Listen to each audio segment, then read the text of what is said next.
Hi guys, Rob Octal Bodies, sponsored by Damn Fitness. Check them out at damnfitness.com.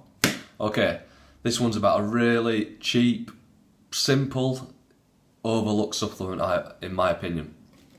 And creatine is what we're going to talk about today. Often probably seen as just a bodybuilding supplement. Basically anyone that's performing a sport with high intensity output, so your sprinters, rugby, football, swimming, even like long distance, that last bit where you have to go for it, or if there's periods of cycling, like long distance, but then there's periods of sprints, anything along those sort of lines, any shot putting, javelin, explosive powered, jumping, creatine is going to be used. So a little bit of physiology. Once you start exercise, creatine is the first energy system to be used. It's the creatine ATP system. So what it does basically, it provides a substrate for energy production. So you use energy, and then before you go into using your carbohydrates, creatine comes in and replenishes ATP. So it allows you to continue at high intensity output for longer periods without getting to that failure. Because as soon as you start using your carbs, you've got around 30 seconds to 2 minutes, depending how efficient your body is.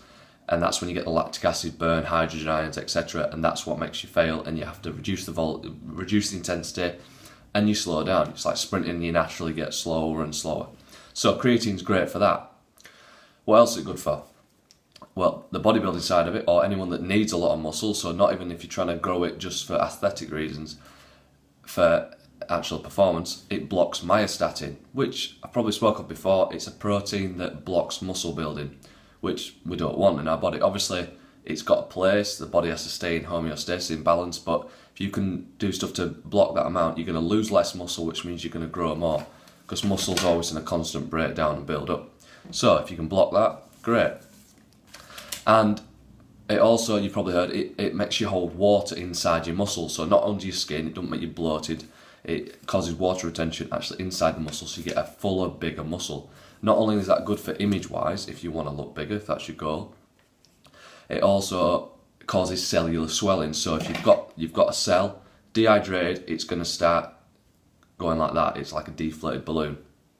A hydrated cell is really healthy, and from a growth point of view, it has stretch receptors on the cells. So if it detects too much swelling, it thinks, oh, this cell's going to get damaged, which it potentially could do, so the cell is forced to grow to stop it damaging. So it's like a little trick that you can get. You can get it with carb loading, things like that. So those are the top main benefits.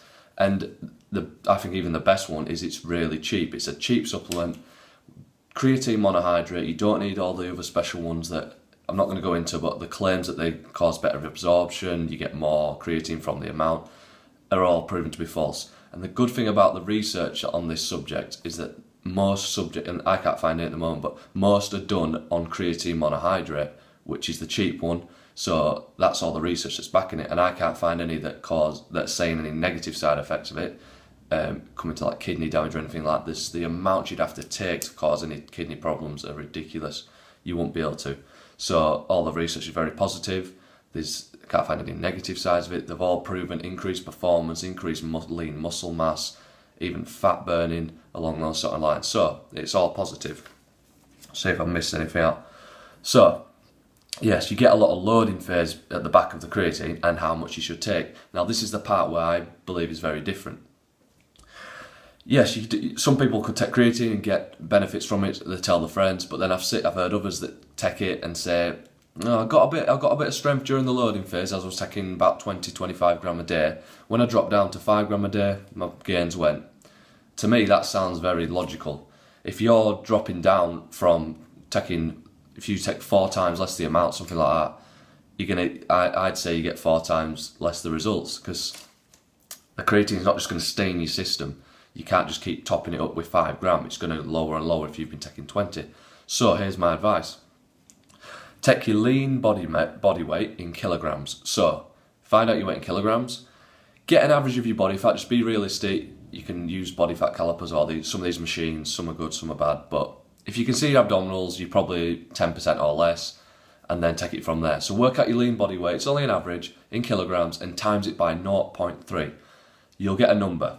might be 15, between 15 and 20 usually it comes out at. So say it's 20, that is the amount of grams in creatine that your body can become super saturated, so it's super physiological amounts inside your muscle. So you want as much creatine as possible to get as much possible benefits.